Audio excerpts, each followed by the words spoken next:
plusieurs témoignages, plusieurs questions directement adressées au pape, comme celle que Cat Tien, 7 ans, venu du Vietnam, vient de lui poser. Et le pape va répondre sans que ces réponses aient été préparées, écrites. C'est donc véritablement à la rencontre de ces témoins vient que Benoît XVI ce soir pour parler des questions. Les familles, on rappelle qu'il est là ce soir pour le sommet de la 7e rencontre mondiale des familles, Milan 2012.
Sainteté, nous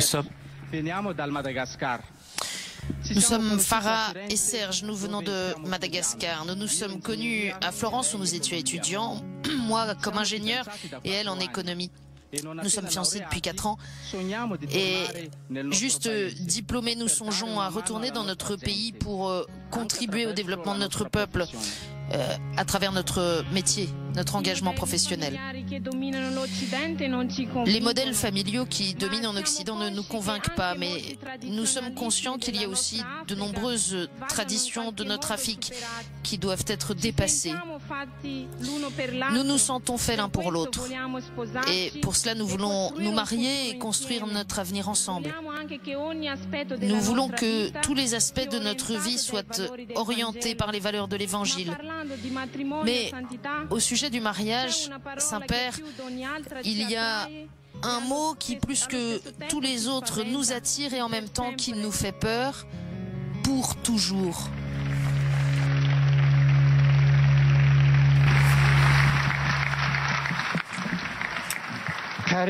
Chers amis, merci de votre témoignage. Ma prière vous accompagne dans votre chemin de fiançailles que vous pourrez créer avec les paroles de l'Évangile une famille pour toujours. Vous avez parlé de différents types de mariages. Nous connaissons le mariage coutumier de l'Afrique, le mariage occidental. Même en Europe, à vrai dire, jusqu'au XIXe siècle, il y avait un autre modèle du mariage. Comme souvent, le mariage était en réalité un contrat où on essayait de garder, défendre ses propriétaires. On essayait donc l'un pour l'autre de la part, en espérant qu'ils seront bons l'un pour l'autre. Et c'était aussi chez nous. Je me souviens d'un petit pays où j'étais à l'école, et encore en grande partie c'était encore comme ça. Et ensuite, depuis le XIXe siècle, avec l'émancipation de l'individu, la liberté de la personne, le mariage n'est plus fondé sous la volonté des autres, mais sous son propre choix. Il précède donc les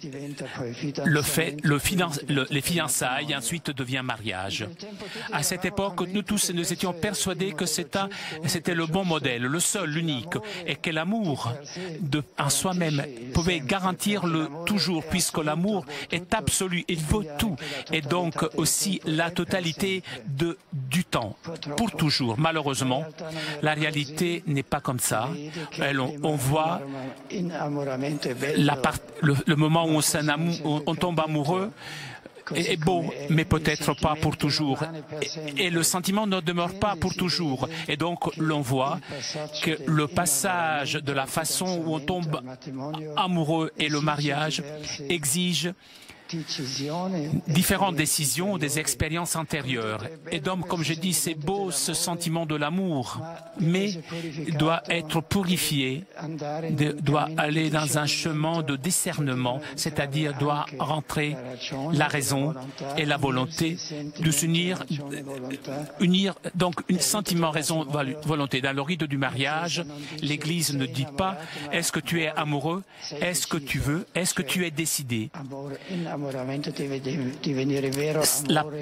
L'amour doit devenir vrai, en impliquant aussi la volonté, la raison, et dans un chemin que celui du fiançailles, de purification d'une plus grande profondeur. Et donc, l'homme, dans sa totalité, avec toutes ses capacités, avec la raison, la force de la volonté, peut dire « oui, c'est ma vie ».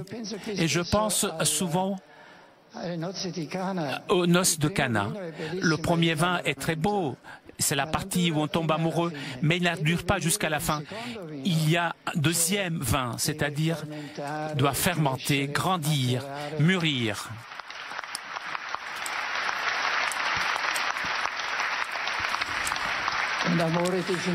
L'amour définitif qui devient réellement le deuxième vin est encore plus beau et meilleur que le premier. Et cela, nous devons chercher. Et il est important aussi que le moi ne soit pas isolé, mais soit impliqué aussi la communauté de la paroisse, l'Église, les amis, dans toute la personnalisation juste, communion de vie avec les autres, avec les familles qui s'aident les unes les autres. Cela est très important. Et seulement comme ça, dans cette implication de la communauté, des amis, de l'Église, de la foi et de Dieu lui-même, grandit un vin. Et vous pourrez trouver un vin qui sera bon pour toujours. Tous mes vœux.